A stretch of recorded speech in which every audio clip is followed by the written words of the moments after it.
आज हम लेके आए हैं फिजिक्स का पेपर 2007 का और इसके हम क्वेश्चन नंबर 6 से क्वेश्चन नंबर 15 तक जो सॉल्यूशन है वो देखेंगे। क्वेश्चन नंबर 6, दो चार्जेस आपको दिए गए हैं और इनके दरमियान का डिस्टेंस आपको दिया गया है और पूछी जा रही है कि इलेक्ट्रोस्टैटिक फोर्स कितनी है इनके दरमियान। तो कूलम्स लॉ के जरिए आप इसको सॉल्व कर सकते हो, लेकिन एक आसान तरीका भी है। वो क्या कि न्यूमिनेटर के जो टोटल पावर है उसमें से डिनोमिनेटर के टोटल पावर को माइनस कर लें, तो आप आसानी पे जवाब तक पहुंच सकते हो, क्योंकि जो आगे नंबर है वो तो सेम है। ठीक है, तो जो लॉजिक है वो ये है कि आप 10 की पावर चेक कर लें, उससे आपको फ़ौरन से जवाब पता लग जाएगा। जैसे यहाँ पर पावर है -17 और -19, ये दोनों ऐड करेंगे तो हो जाएगा माइनस का 36। कूलम्स कांस्टेंट के +9 वो भी इसमें ऐड कर लें, -36 और +9 तो ये बनेगा माइनस का 27।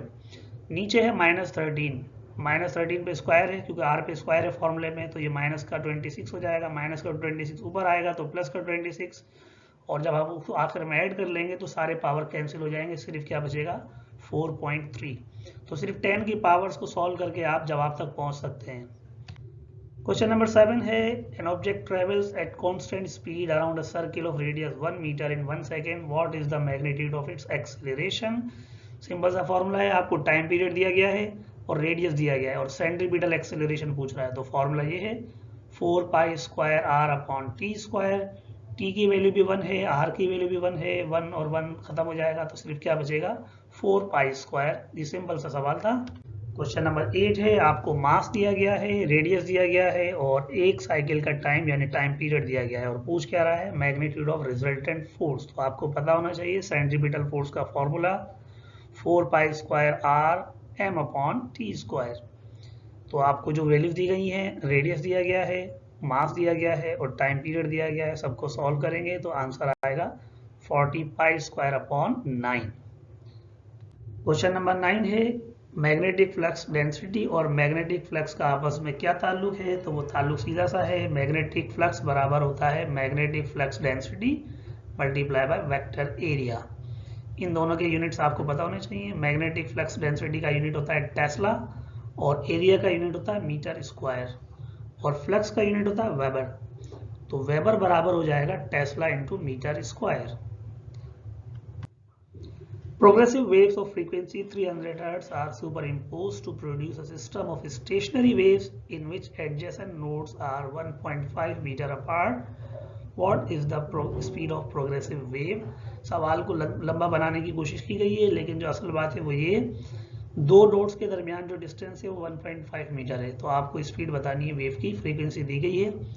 तो फॉर्मूला क्या है हमारे पास, स्पीड ऑफ वेव बराबर होती है frequency multiply by wavelength. Frequency तो दी गई थी, वेवलेंथ नहीं दी थी। वेवलेंथ की जगह हमें क्या दिया था, दो नोड्स के दरमियान का डिस्टेंस। तो आप बस इस बात को याद रखिएगा, वेवलेंथ जो है वो नोड्स के दरमियान जो डिस्टेंस होता है उसके डबल के बराबर होती है। तो हमने क्या किया, 1.5 को 2 से मल्टीप्लाई किया तो वेवलेंथ कितनी आ गई 3 मीटर्स। सिंपल फॉर्मूला है, वैल्यूज पुट की तो हमारे पास आंसर आ गया।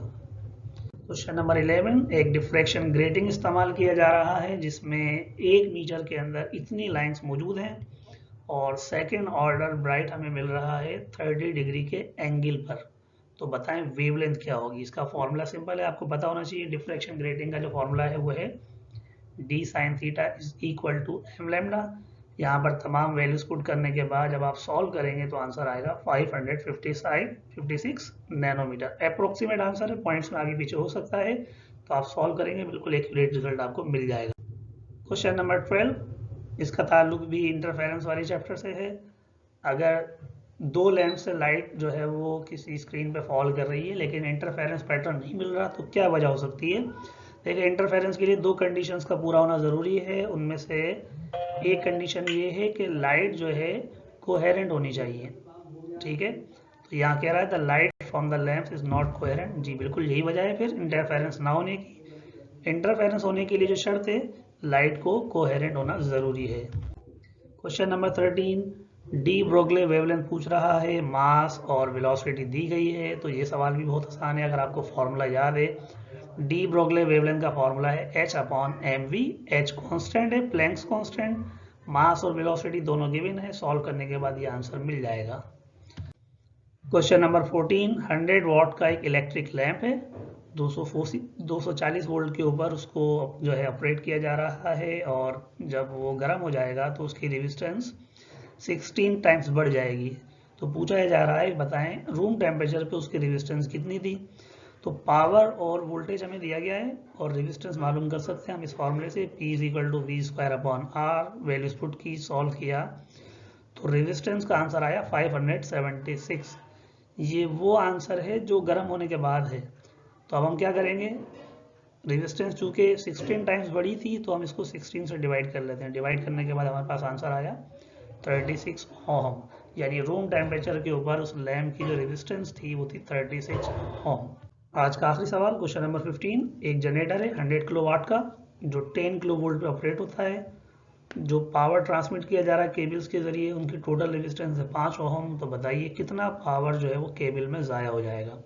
सबसे पहले तो हम ये मालूम कर लेते हैं कि कितना करंट जो है वो जनरेटर प्रोड्यूस कर रहा है। फॉर्मूला है P = IV और I बराबर होगा P/V के। पावर दिया है 100 किलोवाट और वोल्टेज है 10 किलो वोल्ट। डिवाइड करेंगे, किलो से किलो कैंसिल हो जाएगा, 100 को 10 से डिवाइड करेंगे तो 10 एम्पियर आंसर आ गया। यानी जो जनरेटर करंट प्रोड्यूस कर रहा है वो है 10 एम्पियर। हमारे पास एक और फॉर्मूला है पावर मालूम करने का, P = I²R। इसमें हम करंट की वैल्यू और जो रेजिस्टेंस है वायर की 5 ओम वो पुट करेंगे, सॉल्व करेंगे तो आंसर आया हमारे पास 500 वाट। फिजिक्स का 2007 की दूसरी इंस्टॉलमेंट हमारी मुकम्मल हो गई। नई इंस्टॉलमेंट यानी आखिरी इंस्टॉलमेंट के लिए इंतज़ार कीजिएगा। चैनल को लाइक और सब्सक्राइब ज़रूर कीजिएगा। अल्लाह हाफिज़।